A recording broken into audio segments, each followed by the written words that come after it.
Sir, good afternoon po.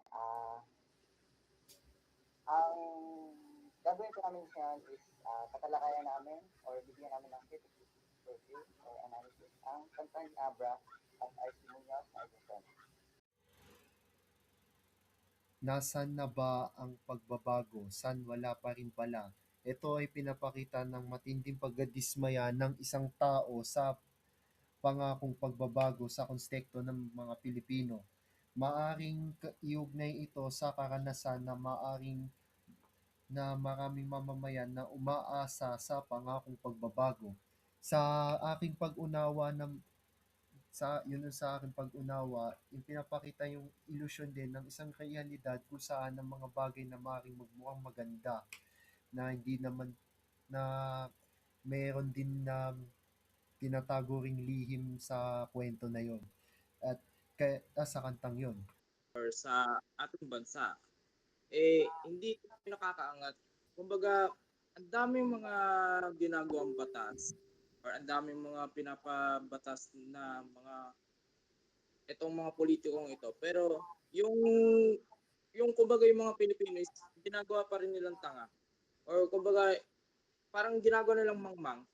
Hindi nila ina-actionan yung mga problema dito sa bansa natin. Kumbaga, parang mas pinapatanga pa nila or hindi nila ina-actionan ng maayos. Kumbaga, yung point dito is parang hindi nila kayang i-ano, kumbaga hindi nila kayang iangat or i-progress kung yung mga pinagagawa nilang batas. Kumbaga, mas lalo pa nilang tinatanga yung mga Pilipino, no? And ayun, parang sa akin lang, mas i-progress pa nila. Kumbaga, parang masakit lang sa bansa Pilipinas natin na tinatanga lang tayo ng mga iba't ibang bansa. Or kumbaga yung sa mga like sa China or anything na parang mas pinapaboran pa nila yung mga ginagawa dito, no. So, yun lang yung akin. Okay, sa part naman na itong kanta, makikita natin yung mas malalim na mensahe na pinapakita ng kantang Ilusyon na siya, tungkol rin siya sa kahirapan, korupsyon at maling pamamahala sa lipunan. Sa unang linya, yung nito, sabi nito na ilang dekada na ba, nakapagtataka na wala pa ring pagbabago ng pagkatagal na. Pinapakita ang pagkadismaya ng mga mamayan dahil matagal nang umiira lang mga problema sa bansa. Ngunit nga, gawa sa parang hindi pa rin nagkakaroon ng tunay na pagbabago. May ugnay ito sa kahirapan dahil kahit lumilipas ang maraming taon, marami pa rin Pilipino ang nakakaranas ng kakulangan sa trabaho, kita at oportunidad. Samantala naman sa linyang imbis na mataranta, nagbabalak pa, pagtakpan ng matagal ng halatang halata. Makikita naman ang idea ng pagtatakip ng mga problema, maaari itong iugnay sa korupsyon at harapin at lutasin ang mga problema. May mga taong maaaring mas pinipiling itago ang mga ito upang maprotektahan ang kanilang sarili o ang kanilang interes. Sa sa part ng palakihan ng lote, paramihan ng kotse, ipinapakita naman ang malaking agwat sa pagitan ng mayayaman at mahihirap. Habang may mga taong kayang magparami ng ari-arian at mamuhay ng komportable, mayroon rin namang mga taong hirap pa rin matugunan ang kanilang pangunahing pangangailangan. Kaya makikita rito ang tema ng social inequality.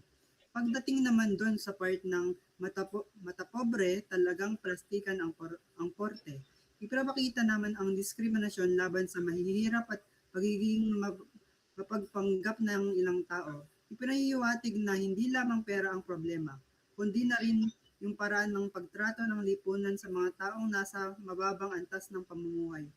Hello guys, dito sa sa part na to, parang ang sinasabi nito, parang dati, parang simpleng issue o kaya masakit, mga lipunan natin sa corruption. Pero alam mo yun, ngayon, parang may level up na kasi yung mga mga epidemya kasi parang alam mo yun, napakalala na at dinadami ng lahat ng mga Tapos, alam mo yun, yung mga elected na mga tumatakbo, parang para sa akin lang parang pilit nagpapakabibo sa harap ng sa camera. Pero alam mo yun, sa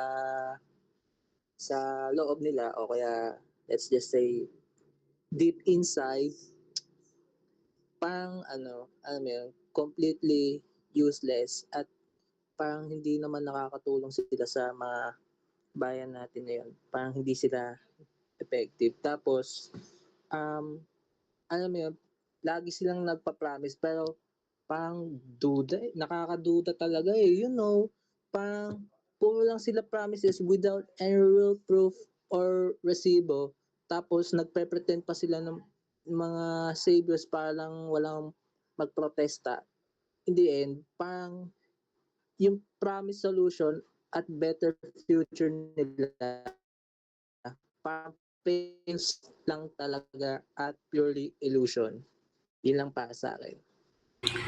Sa bahaging ito ng ilusyon ay larawan ni Abra ang magulong kalagayan ng ating mga kalye mula sa dumi at basura hanggang kotongan sa mga driver. Sabi ni Abra na walang naiisip na maayos ang kapaligiran natin, kaya mabaho, dumi at mainit. May basura kahit saan at ang trapiko ay parang sadyang ginagawang makitid ang mga kalsada. Mula sa kapaligiran, lumipat si Abra sa isyu ng suhulan sa kalsada. Ginamit niya ang bulaslas na Sus Maria bago inilarawan ang driver na tumitingin sa kanilang mga bus na parang laruang Tamiya. Dito lumabas ang pagtukoy sa kababaihang pinipilit magpakita ng katawan para lang makaiwas sa multa. Idinagdag ni Abra na ang ganitong pag-uugali ay bunga ng kakulangan sa sahod. Sa madaling salita, ginamit ang konkretong imahe at karanasan sa kalye.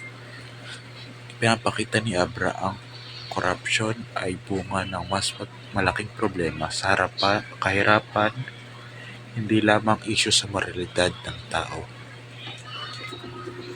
So dito po sa part na ito, pinapakita niyo po yung matinding pagkakadismaya po ng mga mamamayan dahil po sa patuloy na patuloy na problema sa lipunan tulad po nung pagbaha at walang maayos na infrastruktura o kaya hindi po na maintain yung mga kalsada, mga building.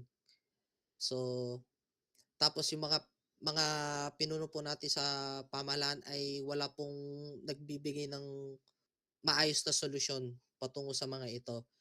At pinapahiwatig din po nito ang mga salang pangako na mga pinapangako nila. Kuwari tatakbo sila, mayroong mga ipapangako sila, may papalitan nila ito para mas maganda. Pero pag upo nila doon sa pwesto nilang yon, wala silang gagawin. Kukunin lang nila yung mga pera kung anong man nakukuha nila doon na makakagain lang ng sarili lang interes. Yun lang. I want to point out yung sa lyrics na to, yung verse na to, na yung maraming mga kababayang habang buhay na pagod. Kaya pagkat hanap buhay sa abroad. Pinapakita ito yung verse na to, yung kahirapan ng mga Pilipinong tao na naghahanap ng buhay dahil sa kakulangan ng oportunidad sa Pilipinas. Pinapakita din ito yung bakit napipilitang mga ibang bansa ang ilan upang magkaroon ng mas magandang kita. Tsaka yung isa pang verse na to, yung pinakalas na imbis na magbagong buhay, bagong bahay na lang. Pinapakita ito na since yung mga Pilipino ay nagmamigrate ng ibang bansa para magkamit ng magandang buhay magandang buhay imbes sa magtrabaho sila sa Pilipinas kasi yung Pilipinas ngayon ay malamang mahirap kuhan ng magandang trabaho.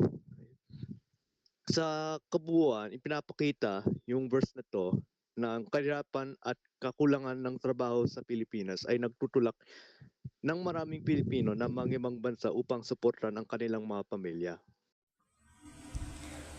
Ipinapakita sa verse dito ang tatlong pangunahing problema ng ating lipunan. Una ay ang kagatuman, kawalan ng tirahan, mahal na gamot, at panguli ay limitadong edukasyon. Mga batayang karapatan na dapat ay para sa lahat, pero nananatiling mahirap maabot.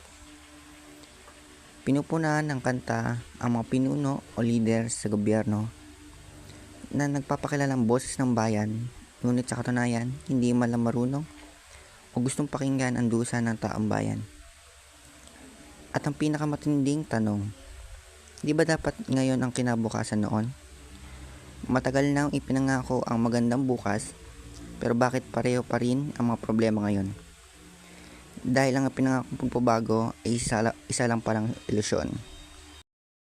So yan, ang sinasabi sa kanta ni Abra, tas ni RC Munoz is illusion. Yung parang